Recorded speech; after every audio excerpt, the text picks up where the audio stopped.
All right. Hello, everyone. I hope you are doing well right now.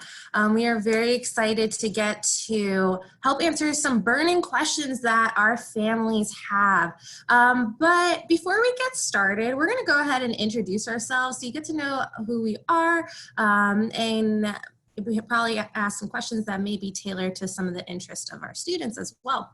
But hello, my name is Naseem Nozartash. I am one of the assistant directors in New Student and Family Services, and I primarily work with family programs, so family weekend, new family reception, the different SOAR family components. I help with that, so you'll probably get a lot of emails from me over the time. But I'll go ahead and let our two fam turns introduce themselves and then introduce the rest of our OCs who are part of our panel.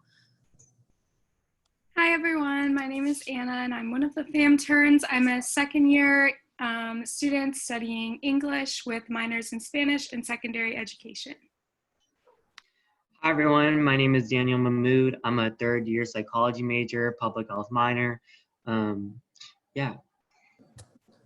And then for our OCs, can you introduce yourself with your number, hometown, major, and then what organizations you are a part of? I'll start. My name's Sivi Kazinga. I'm a third year criminal justice major, sociology minor, and I'm from Chapel Hill, North Carolina, and I'm OC 21. Obviously, I'm a part of the orientation counselor program. I'm a Niner guide, and I'm also in the Organization of African Students and the Criminal Justice Association. Hi everyone, my name is Bridget Summerly. I'm a second year pre-business major and dance minor from Greensboro, North Carolina, and I'm OC number 8. I'm a part of Women in Business, Orientation Counselors obviously, and Range of Motion Dance Ensemble. My name is Nicole. I'm a fourth year computer science major and math minor from the Philippines. I'm your OC number 4. I'm a part of FASU. It's a Filipino American organization, and I work study too. All right, so how this will work is in the Q&A box at the bottom of your screen, we are going to ask you to put some questions in there. Any question that you have, go ahead and put it in there, and we will answer from there. So your chat right now is disabled, so we will not be able to see anything that you put in the chat. However, if you put the questions in the Q&A function, that's how we will be able to communicate to see what questions you have, and then we will answer through video. We are unable to hear or see you as well. You are muted, but you can hear and see us. So hopefully this will work out where we can help answer any burning questions that you have. So to get started, I have a question for our panelists, for each of you. What's one piece of advice you would have for any student entering UNC Charlotte? I would tell them, this is pretty general as well, I would tell them that, you know, your college experience is what you make of it, but I think that UNC Charlotte already does give you a pretty good like foundation, you know, with Gold Rush, or some people like know it as the Welcome Week that they have at other universities. So I think that having a lot of different things to do like almost every day on campus can definitely help students get more acclimated. So I would definitely encourage them to like go out and try different things that they probably weren't interested in high school. Yeah, to add on to that, I definitely agree. Your college experience is definitely what you make of it. Definitely trying new things that you've never thought of doing, encouraging your student, especially to try new things. You never know what will come out of it. And that goes into getting involved on campus and different resources. We have a great platform called Niner Engage. And that is how we list all of our campus organizations. So you can definitely go look up anything you might be interested in. So I definitely suggest using that platform in terms of getting involved for your student.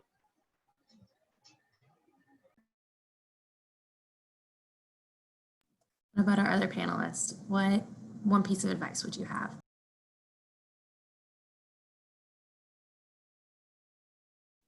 Okay, I'll go. One piece of advice I would definitely give to first year students or transfer students coming onto UNC Charlotte's campus for the first time is to just really be open as far as trying new things like they've already said, and also coming to college isn't necessarily like leaving your family behind. So just remembering to like stay in really close contact with your family, because that support system is really important and needed on those tough days when you miss them really bad. Yeah, I would agree that like finding that balance between leaving your family at home and being independent, but still kind of relying on your family some is a new experience. But I'd also just say like validate your feelings. As being a first year, like it was kind of an emotional roller coaster. You're excited and you're meeting people, and then at times you'll feel lonely, but like just remembering that you're not alone, because no one's going to admit that they might feel lonely or scared to attend a new school and go to college. But remember that everyone else is probably in the same shoes you are right now, and they just might not want to share that. So validate your feelings, try to meet new people, and talk about things you might be going through, because they're probably going through the same things as well. And lastly, if you want to be involved, don't forget to pause and breathe, because you're also a student, and utilize all the resources that UNCC offer, because like what they said, you're not alone and they're here to support you.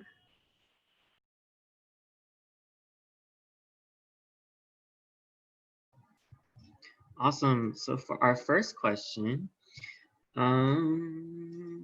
what is your favorite tradition at UNC Charlotte?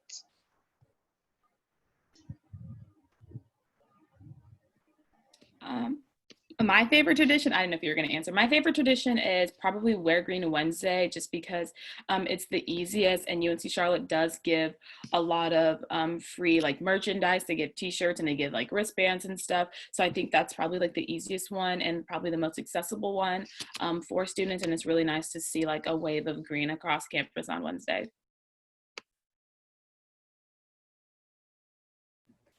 So I was going to say Wear Green Wednesday too, but I'll go with putting a penny in Norm's pan. So at the beginning of each semester, if you put a penny in this Norm's statute pan, it's good luck to get a 4.0 that semester. So a little superstitious, but it helps me feel a little more confident at the beginning of each semester. It's not my favorite one, but I want to try it. It's when you run through the CHHS ring, so I can get a 4.0 GPA. So that one's for me.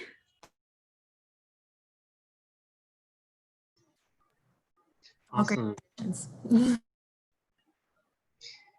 So for our next question, what is one thing that you brought during move-in that you wish you didn't end up needing, and what is one thing that you wish you'd brought?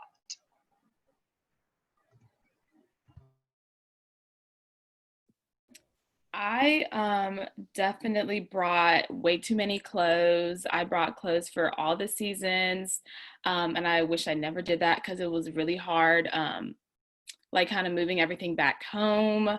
So I definitely recommend just bringing stuff for the season because we have several breaks. One thing that I did bring, which I did eventually end up going back home to get, is an iron, because I had more interviews than I thought and I just needed like my clothes to look more professional. So definitely an iron. I'm with you on that one. I totally forgot to bring an iron. I did not expect how many formal events and interviews that I would be going to. So yeah. Okay, our next question is, I'm helping my student financially with UNC Charlotte. How can I see their grades?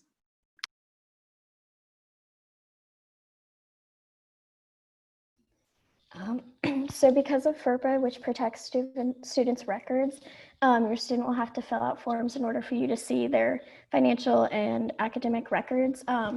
There's if you're working with financials, there's a guest portal in which you can have your student sign you up so that you can help like pay their tuition and stuff like that. But they will have to approve that first before you can see any records.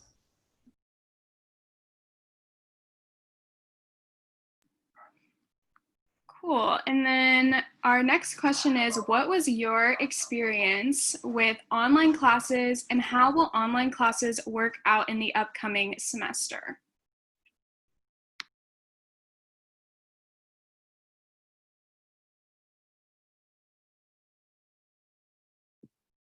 So I think that for every student it's different, but it is something that we're going to have to kind of learn to get comfortable with just because, we're in a pandemic right now. Personally, I felt like my professors were very helpful because obviously this was a brand new transition for them as well. So they kind of understood, that this isn't normal for anyone. Um, and I'm pretty sure that for this coming semester, we will have hybrid courses, which obviously is not what anyone was anticipating. So say your student has a class on Tuesday, Thursday, half the class might go on Tuesday while the other class can tune in online. And then on Thursday, that'll be flipped. Also, we have synchronous courses, which are if your class is like completely online, then you will have a time and a date to attend those courses online. But we also have asynchronous, which means that your courses will just be online with no specific time or date. I'll say as a dance minor, I was especially worried about what online classes would look like because dance classes require like in studio, but for the most part. But my professors were really awesome with preparing material for us, whether that was like videos of classes or giving us written assignments and being really flexible with what people had at home and how we could adapt to the online environment. Awesome. So for our next question, how do you find doing your major and minor? Is there any burden or is it quite easy to manage? What would you suggest regarding a double major and early graduate program? So for the first part of the question, I can answer that one. I feel there's no burden. I feel like it's easy to manage because my advisors are helping me choose the right classes and choose the right professors. So I don't think there's any burden with that. For the second part, I'm not double majoring, so I can't answer that. I'm sorry.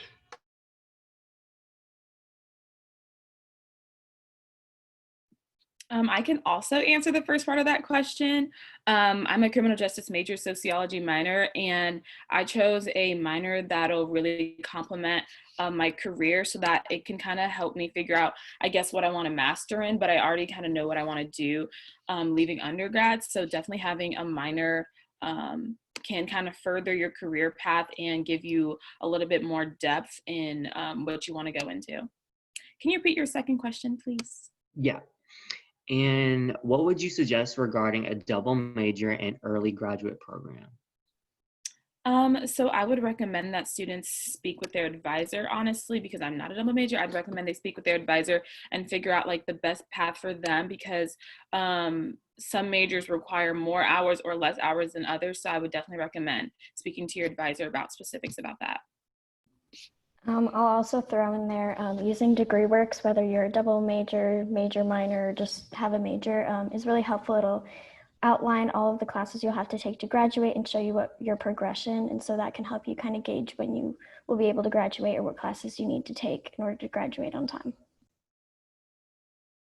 And for the early graduate, I'm assuming it's the early entry graduate program, I would highly encourage your student to talk to their advisor about that. There are some benefits for it, but it requires a certain amount of work that needs to be done on the front end and kind of time management with that because it's a quick entry into graduate school or anything of that sort. So that their advisors are one of their best resources and are able to help them with that. So I would encourage your student to talk to their advisor about that. And during their SOAR live session, that's a great time to ask them during the registration assistance with their advisor as well. So I'm not sure exactly about specifics about it, but their advisors are their best resource.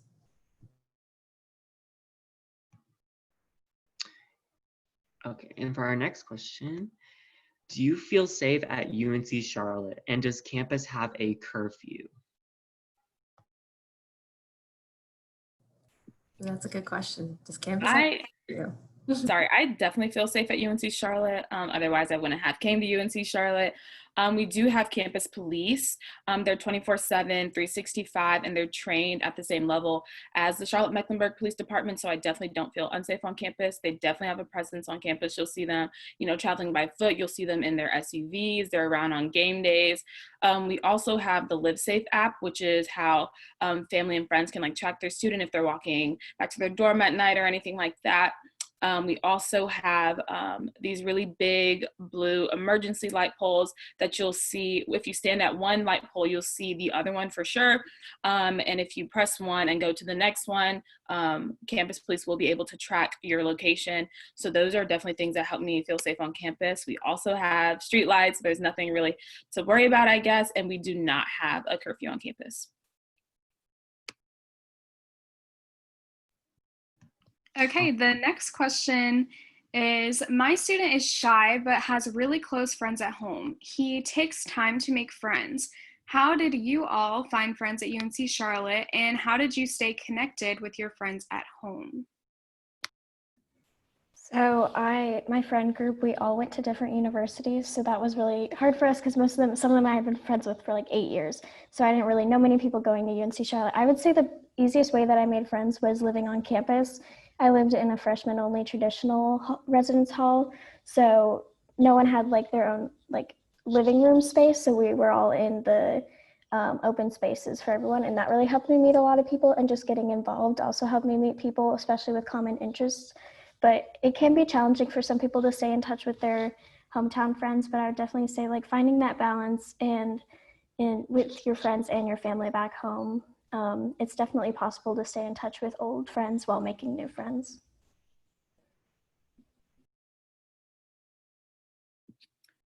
I would say for me, definitely joining different student organizations, because before I transferred to UNC Charlotte, I was an athlete and that's all I ever was. So definitely coming to UNC Charlotte has kind of opened or broadened my horizons. I was able to join more orgs than I've ever joined ever before. So being in those and having, common interests with the people in the organizations as well. Also the orientation counselor program. These are some of my closest friends right now. So definitely going out of your way to try to make friends is really important. But we also have a Gold Rush, which is like a welcoming program for students, where I actually met an OC and he sat right next to me, but I never knew we were going to be OCs together. So definitely, going to these events on campus, just waving to people, you never know who's looking for a friend as well.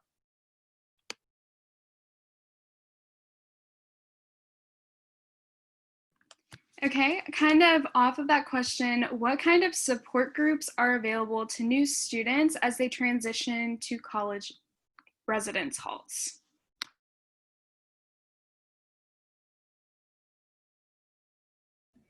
So your residents or RAs in your residence halls organize different events in the residence halls, probably weekly. So we had movie nights, craft nights, cooking nights, all different kind of fun events to get to know people in your residence hall. And I also connected a lot with people on my floor. And so my RA was really helpful she would check in on me. How are you feeling? Are you able to make friends? And connect me with other students that might have similar interests or also be struggling to make friends at UNC Charlotte as a new student. So these events that the RAs put on are for any students, even if you're not a new student, but I think it's a really great opportunity for new students. I would definitely recommend attending, and it helped me meet a lot of new people in my residence hall. I agree with Bridget.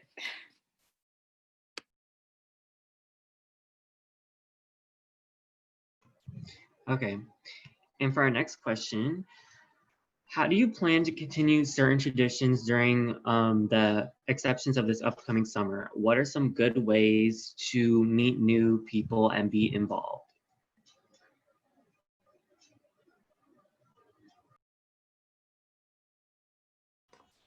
I can say start with social media, since the since coronavirus COVID-19 schedule is kind of messed up right now. We don't have a certain time. I feel like you can connect with people through social media, Instagram, or just go to the website and you'll see updated schedule there. I think currently the way we would want to uphold our traditions is by maintaining the integrity of the different traditions that we have as best as possible. So if we're physically able to do it, we will do it. But if we are unable, we will move it to a virtual platform. That's what we have done for our OCs, and it has worked out really well. But until we get kind of further guidance, we are unsure as to whether it would be in person, those types of traditions, or if we're going to have to move to virtual. So right now we're just kind of waiting a little bit on that guidance. But currently we are planning for much more of a physical interaction with those traditions that you're mentioning.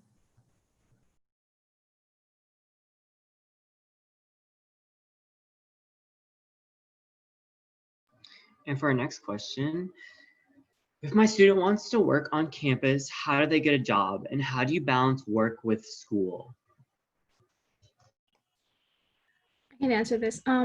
There's a hire a Niner in your UNCC account, and you can just upload your resume, and then you can apply in any available position. And with the balancing, they actually work on your schedule, so that is not a problem.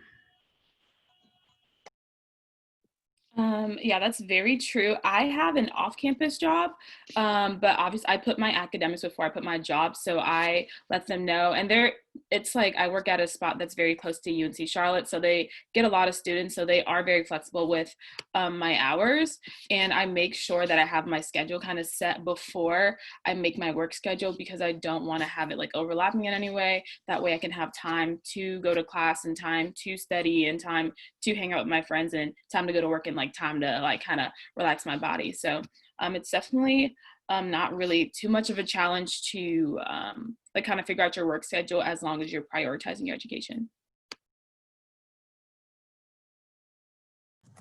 The great thing with having an on-campus job is they work with your schedule as a student as well.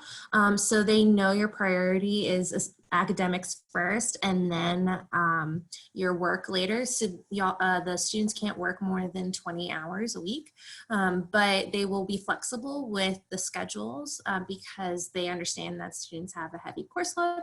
So school comes first, and then they will get priority with their work schedule. So that's a really great thing about on-campus jobs, is that they really work with your schedule because they understand the demands of being a student. Okay, our next question is, all course loads are different, but what's the average amount of out-of-class study hours that you typically have on a weekly basis?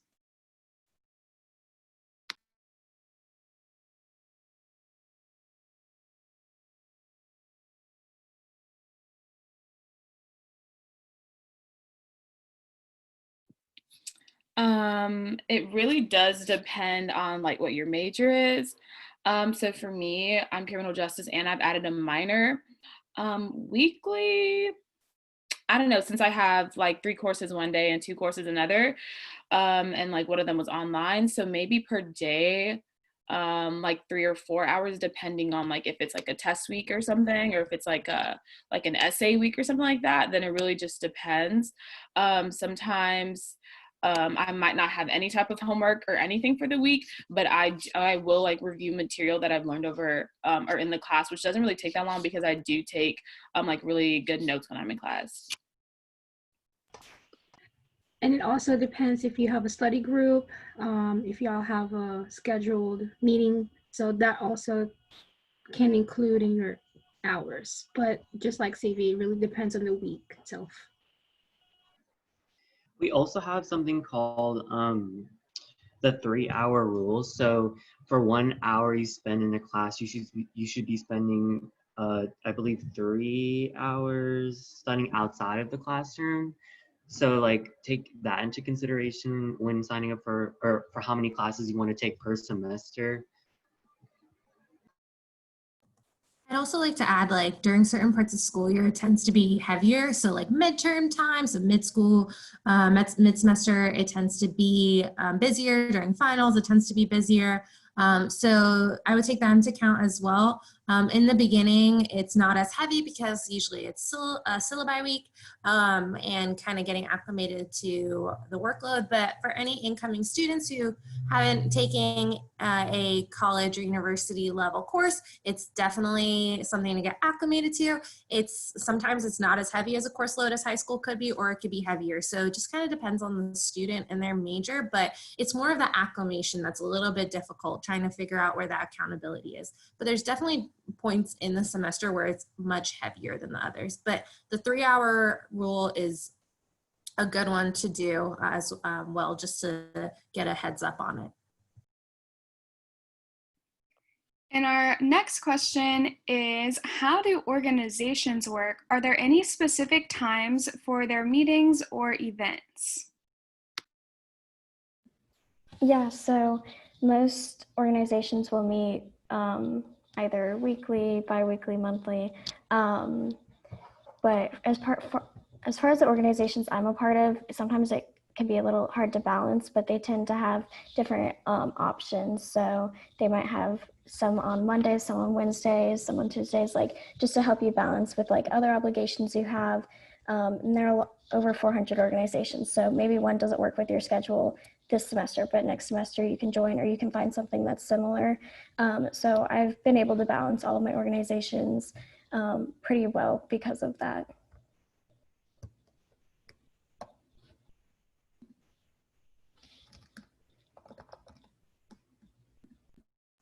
Also, events vary.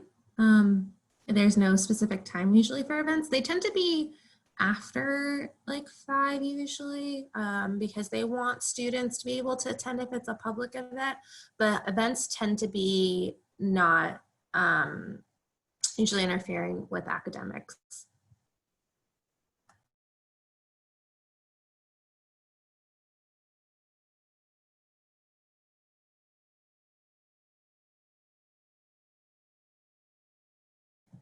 All right. Next question. What kind of groups or organizations does the school have? Where can I find the location of these organizations? I'll answer that. There's more than 400 student organizations to choose from. So I believe that your student will have an organization that you can, that they can join. You can look at the website studentorgs.uncc.edu to look for different organizations that UNCC has. Yeah. I'm going to add to that. Niner Engage is the big portal that we have for all the student organizations, and you can kind of like filter through it to find more specific things that are like more tailored to your interest.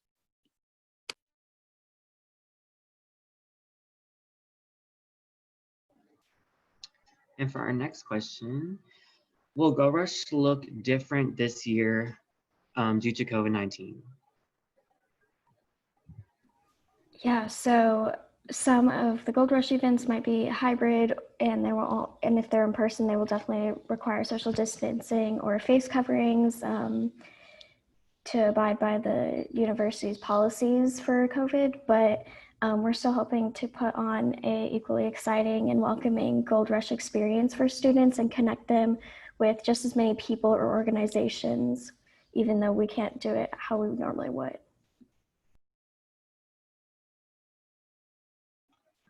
Awesome. And how do you meet people as a commuter student? Since I'm a commuter, my experience was it started with my classes at first because I'm a transfer student. But other than that, when I started joining organizations, that's where it all started. Especially I joined intramurals sports, so I also met people with that, and you're open, so I got the chance to talk to people about working out and stuff. So you just have to flap your wings and fly, talk to people.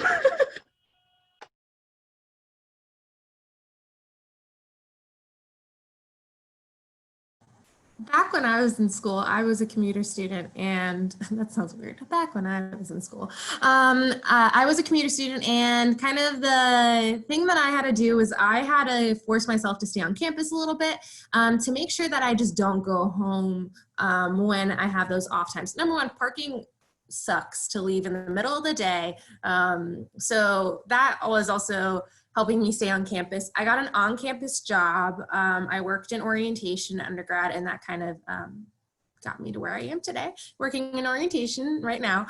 And I also tried to get involved in 3 different organizations that made me stay on campus as well. So I think it's a little harder to want to stay on campus as much as a student who's living on campus, but because they don't have the luxury of like going to their residence hall during those breaks. But it is a good opportunity to kind of step outside your comfort zone. And as a family member, I would highly encourage your students to stay on campus when they can and not come home during that 2-hour break just because they can. But I would encourage them as a family member to stay on campus, be uncomfortable, and get comfortable with that interaction that they could potentially have. You never know who you're going to meet. I met my best friends during my time in college, and I'm still great friends with them to this day. So you just never know who you will come in contact with and what opportunities you will have for networking as well.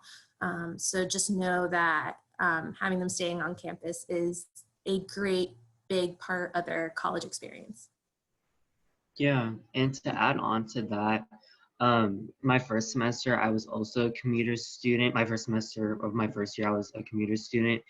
And because of the band, marching band, I that really like kept me on campus for a long time. It's also where I met like some of my like best friends today. And they really like, once you meet those good friends, like they'll be your excuse to stay on campus, trust me. Like, and they'll let you stay in their residence halls too sometimes. So yeah.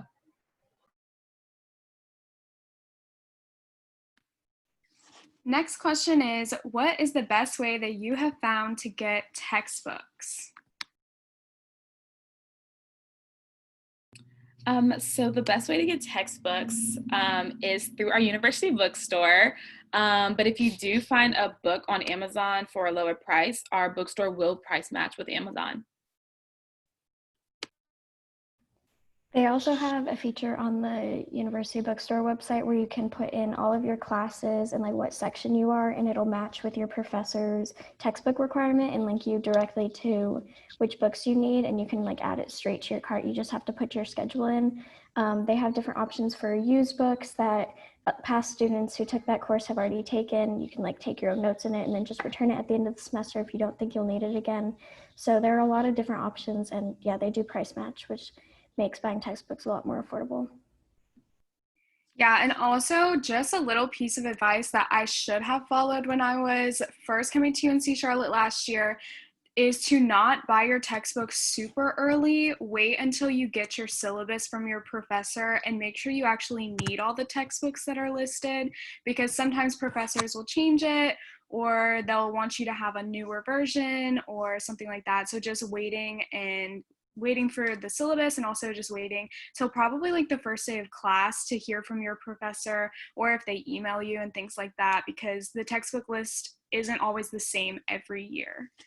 And then also our next question is, how was your transition from high school to college with academics? So in high school, I took a lot of AP and IB classes, so I feel like the workload I was more accustomed to, but I say the biggest difference between high school courses and college courses are a lot of my college courses don't have as much homework, but they have more like outside studying, kind of like long-term assignments, projects. So I had to definitely get used to that, because I was used to, in high school, you're used to homework every day that and you turn it in the next day. But college, I might not have as many assignments, but every day or every week, I might have to study for an exam that's coming up in a month. And so just holding yourself accountable and having good time management really helped me be successful as a college student. In addition to the, okay, I'll do it. Okay, so in addition to the time management and stuff, so I moved to 6 high schools, so I kind of had to be familiarized with what kind of classes it is. Like what Bridget said, some really just put a lot of homeworks, some have long-term projects, some have group projects, some have short-term projects. So you really have to know, I mean, the professors will give you the calendars and stuff, but my advice is just to familiarize that word, really familiarize with the class schedule itself, and please talk to the TAs and the professors because they will really help you. Because during high school I didn't, but this during college, and I'm a fourth year and I survived because I talked to the teachers and TAs. So that. So for me, I realized that I had a privilege that a lot of students probably won't have unless they like come from a private school or something, but I did go to high school in the top rated district in North Carolina. So I kind of was ready for the intensity of a college level course because I did take honors and I did take APs. But the one thing that I was not prepared for was the time management. And that is what college is all about. And I never had a calendar until I got to college, maybe not even till like second semester of my first year, because I didn't realize how time demanding like your work would be, and like you're involved in different things on campus and if you have a job. So definitely time management is probably the most important thing in your transition or your student's transition. I'm going to ask a follow-up question to this. So what ways did you stay organized during your university experience? Is there any tools that you had that helped with time management? I can go first. I'm a very organized person.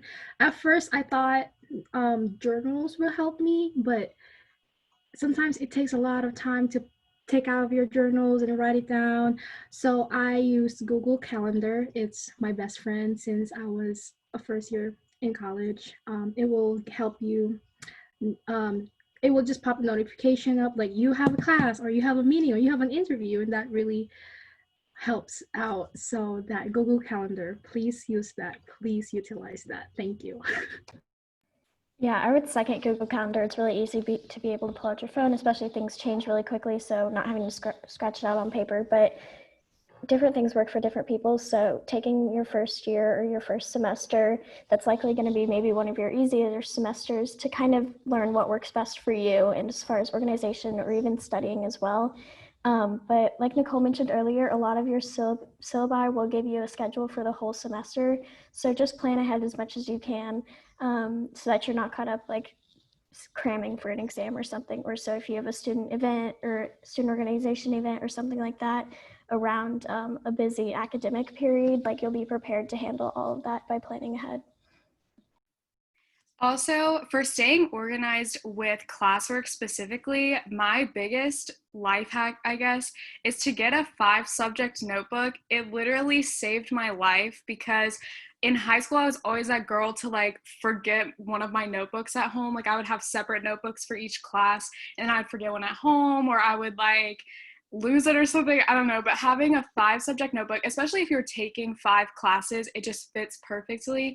I'm a really big note taker in class also, so no matter what class I have, as long as I have that one notebook, I'm good to go no matter what day it is. So, and then also like if I have time in between classes, I want to study, I don't have to be like, oh no, I left that notebook at my residence hall, so I can't study for that right now. But like, no, I have everything. So if I have a couple extra minutes to study for a different class, boom, I got it right there. All great tips. Can I add to that? Okay, like I said, I have never used a calendar until I had to come to college. I used a planner. I use like a big calendar that I kept in my residence hall. I also set reminders on my phone. And since becoming an orientation counselor, like almost everything we do is like on Google Calendar. So Google Calendar is also a great resource, especially because our UNC Charlotte email is like connected to Google.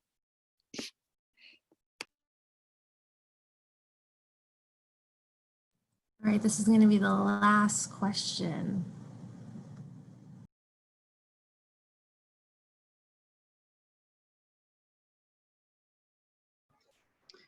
I can go ahead. How are most exams scheduled? Is it up to the professor's discretion, or is it standardized for a specific class? So our exam schedule is somewhat standardized in the sense that it works based on like what time your class is, so that most students aren't likely to have conflicting exams. So most like exams for classes that are say Tuesday, Thursday, 1 to 2:15 are going to be around the same time. It depends based on like your course. Like not all bio classes will have exam at the same time, but for some of the more general ed or larger classes, they will standardize it. So for example, last semester, all of the accounting 1 exams were held at the same time, regardless of your time or session. But the final exam time period is standardized by the university, and that's to avoid any conflicts, and they will work with you if you do happen to have conflicts, but they do their best to kind of make it easier on everyone, and so that you're not stuck with multiple exams in a day.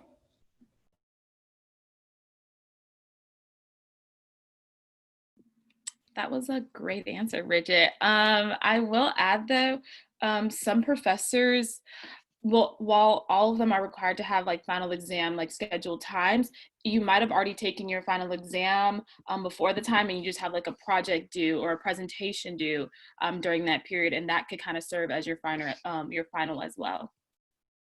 It really just depends on the course, but like for the most part, there will be an exam in the exam period. All right. So that's all the time we had for questions. It flew by so quickly. These were all really great questions, and I know we didn't get to all of them, but we want to make sure that you have time if you're going to another webinar to be able to go jump into that webinar as well. But just some reminders, we will be having webinar series on certain Fridays. So if you go to our website, nsfs.uncc.edu, click the Students tab, and then go to the SOAR webinar series, you can see the different webinars we will be hosting. We do have family forums such as this one, and we also have the family resources presentation that Anna and Daniel and I will be presenting on about different resources that are specifically for families, and a lot of them do come out of our office. So if you have any more questions, please feel free to either jump into another family forum or email us at parents@uncc.edu, and we'd be happy to help you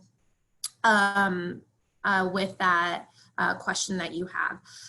But thank you to all our panelists. I really appreciate it.